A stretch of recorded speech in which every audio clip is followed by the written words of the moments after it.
The forest erupted in chaos as the scream of a hawk pierced the silence, sending echoes through the towering trees and rustling the underbrush like a warning from nature itself.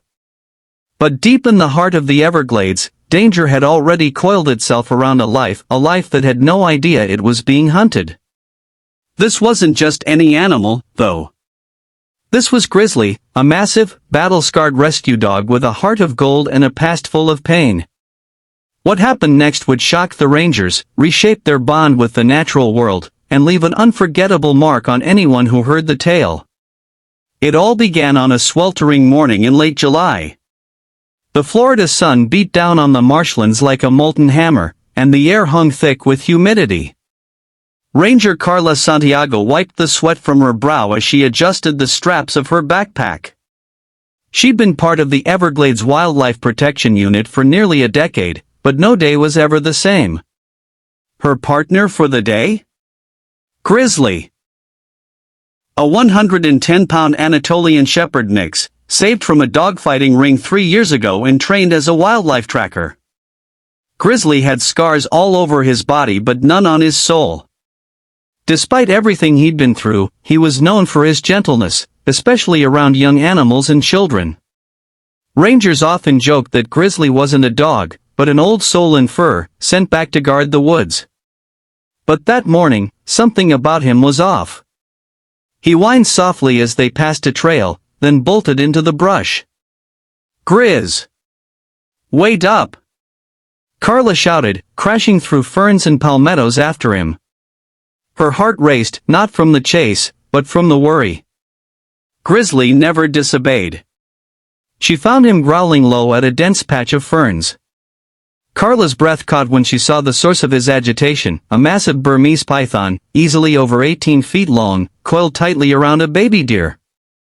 The fawn's legs kicked weakly, its eyes wide with terror. Carla reached for her radio. "Unit 5, I need backup at Trail 3B. Large constrictor in action, fawn in danger. I have visual. Bring equipment. Over." But before she could say anything else, Grizzly lunged. It was a blur. Teeth, fur, scales, crashing leaves. Grizzly slammed into the python's midsection, barking ferociously. The python hissed, startled, and instinctively loosened its grip on the fawn, but in seconds, redirected its coils toward the new threat, Grizzly. "No!" Carla screamed, charging forward. But it was too late. The python had Grizzly. She fired a warning shot into the air. It did nothing. The python began tightening, its powerful muscles squeezing the air out of Grizzly's chest. Carla could hear his whimpers turning into choked gasps. Her heart was breaking. Back at the station, Ranger Tom Jacobs heard the call come through. He grabbed bolt cutters, snake hooks, and adrenaline syringes, and jumped into the ATV with 2 other rangers. They drove like hell, crashing over roots and splashing through muck, trying to reach them in time. Meanwhile, Carla tried everything, pulling the python's tail, stabbing the ground near it with a stick, yelling, but the snake was in full constriction mode. Grizzly's eyes fluttered. Then it happened. Grizzly's paw, limp just moments ago, moved, not to fight, but to reach the baby deer. He gave it a soft push with his nose. The fawn, dazed, stumbled to its feet. And in that moment, Carla understood. He had done it on purpose. Grizzly had sacrificed himself to save the deer.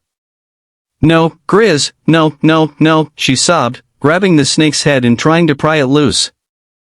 That's when the roar of the ATV broke through the forest. Tom leapt from the vehicle before it even stopped moving. Working as a team, the Rangers used poles and hooks to loosen the snake's grip. Carla slid the adrenaline needle into Grizzly's neck as soon as they freed his chest. His body was limp. No breathing. No heartbeat. They began chest compressions. One ranger was crying. Carla's hands shook, but she kept pumping. "Come on, Grizzly. You don't get to leave me. Not like this." seconds felt like hours. And then, a cough, a twitch, and Grizzly took in a sharp, wheezing breath. The rangers cheered and sobbed all at once. Carla collapsed beside him, pressing her forehead to his. "You stupid, wonderful dog," she whispered. They carried him out on a stretcher, back through the wetlands, with the baby deer following them until the edge of the forest. Grizzly spent 2 weeks in recovery. The python, later captured and relocated, had been one of the largest invasive snakes the park had ever encountered. Word of the rescue spread through social media like wildfire, and Grizzly became a symbol of hope, courage, and compassion. But the real twist came after he recovered. Back at the ranger station, Grizzly refused to stay inside. He kept pacing toward the edge of the forest every morning. One day, Carla let him out and followed him quietly. He led her back to the same trail, and there, standing in the clearing, was the grown-up fawn waiting. The two locked eyes. And then, unbelievably, the deer walked up and touched noses with him. It became a ritual. Every week, they met at the same spot. Ranger cameras captured it. The images went viral, the grizzly and the deer moment. It wasn't just cute. It was profound. Grizzly didn't just save a life.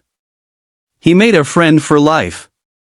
In the months that followed, Grizzly's story inspired wildlife rescue efforts across the country. Donations poured in. Animal shelters used his face for campaigns against animal cruelty. Children wrote letters to Carla saying they wanted to be rangers when they grew up. Even lawmakers took notice, pushing for stricter measures against python smuggling.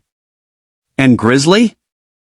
He still patrols with Carla, older now, with a limp in his step, but stronger in spirit than ever. If this story touched you, let Grizzly know by hitting that like button, and share this video to spread his incredible legacy. Don't forget to subscribe to Positive Tales for more heartwarming stories of courage, loyalty, and the magic of animals that change lives.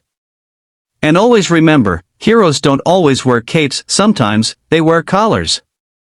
What would you have done if you saw your dog fighting to save a life? Do you believe animals can feel empathy? Tell us your thoughts and any heroic animal stories of your own. Stay kind. Stay positive. And we'll see you in the next tale.